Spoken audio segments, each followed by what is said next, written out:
Bonjour, voici une capsule portant sur le choix à faire lorsqu'on se retrouve face à un problème entre le PPCM et le PGCD. Donc, nous regarderons 3 exemples ensemble. Premier exemple. Pour la fête de l'Halloween, j'ai acheté un paquet de 200 suçons et de 300 gommes. Si je veux répartir toutes mes friandises également dans le plus grand nombre de sacs possible. La question A, combien de sacs aurais-je besoin? Donc, dans un premier temps, il faut décider si on cherche le plus petit commun multiple ou le plus grand commun diviseur. Donc, dans ce cas-ci, on veut répartir toutes les friandises également dans le plus grand nombre de sacs possible. Ce qui veut dire qu'on cherche le plus grand commun diviseur. Donc, ici, je vais chercher le plus grand commun diviseur. Et la raison est simple, c'est que l'on veut séparer en paquets égaux. Donc, quand on veut séparer en paquets égaux. Donc, on veut faire une division. Nous avons besoin du plus grand commun diviseur. Donc, combien de sacs aurais-je besoin? Bien, on cherche le nombre de sacs, bien entendu. Et pour ce faire, on a dit qu'on allait trouver le plus grand commun diviseur. Dans ce cas-ci, de 200 et 300.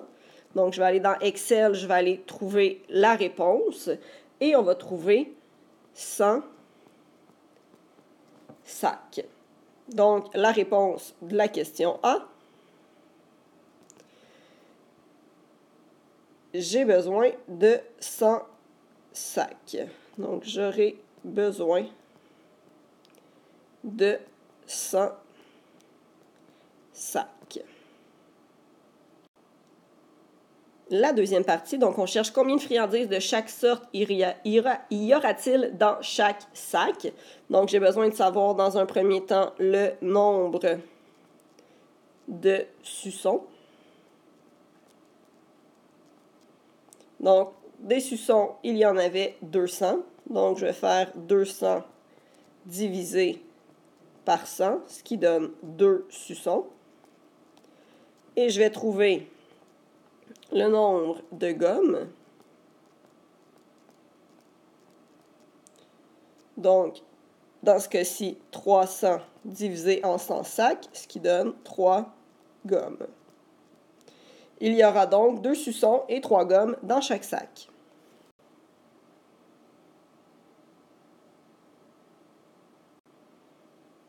Pour le deuxième problème, Charles et Justine marchent côte à côte sur le trottoir. Charles effectue des pas de 45 cm, tandis que Justine effectue des pas de 36 cm. À quelle distance du point de départ poseront-ils leurs pieds au sol sur la même dalle du trottoir, donc au même endroit? Donc, dans ce cas-ci, on cherche à aller plus loin. Donc, on va chercher le plus petit commun multiple. Donc, plus petit commun multiple.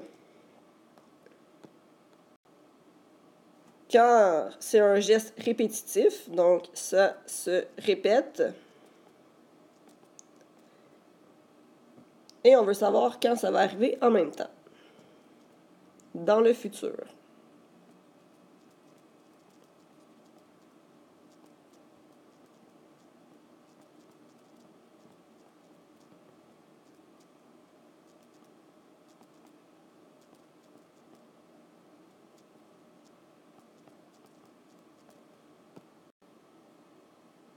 À partir de là, donc on cherche la distance du point de départ.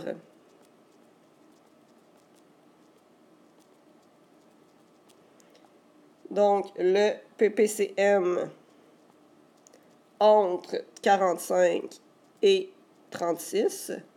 Donc, dans Excel, je vais aller faire mon calcul et je vais trouver 180 cm.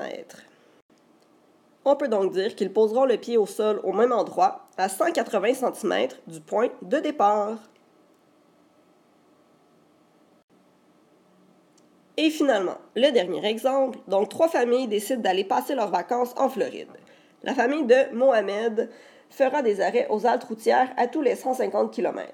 La famille de Karine fera des arrêts à tous les 200 km et la famille d'Alexander fera des arrêts aux 120 km. S'ils partent d'une halte routière où ils étaient tous arrêtés, dans combien de kilomètres s'arrêteront-ils tous à nouveau? Donc ici, encore une fois, on va chercher le PPCM parce qu'on veut aller plus loin. C'est quelque chose qui se répète. On s'en va vers le futur.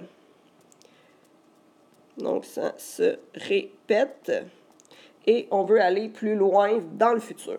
Donc, je vais chercher le nombre de kilomètres avant le prochain arrêt.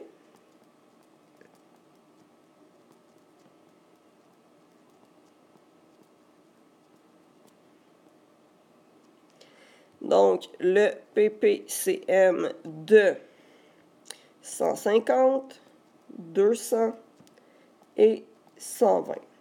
Je vais aller dans Excel chercher mon PPCM et j'obtiens 600 km. Donc, la réponse, ils s'arrêteront tous à nouveau dans 600 km. Et finalement, combien d'arrêts la famille de Mohamed aura-t-elle fait avant cet arrêt commun? Donc, on cherche le nombre d'arrêts. Bien, si on parcouru 600 km au total et qu'il parcourait 150 km avant chaque pause, on trouve 4 arrêts. Donc, la famille de Mohamed aura fait 4 arrêts. Merci!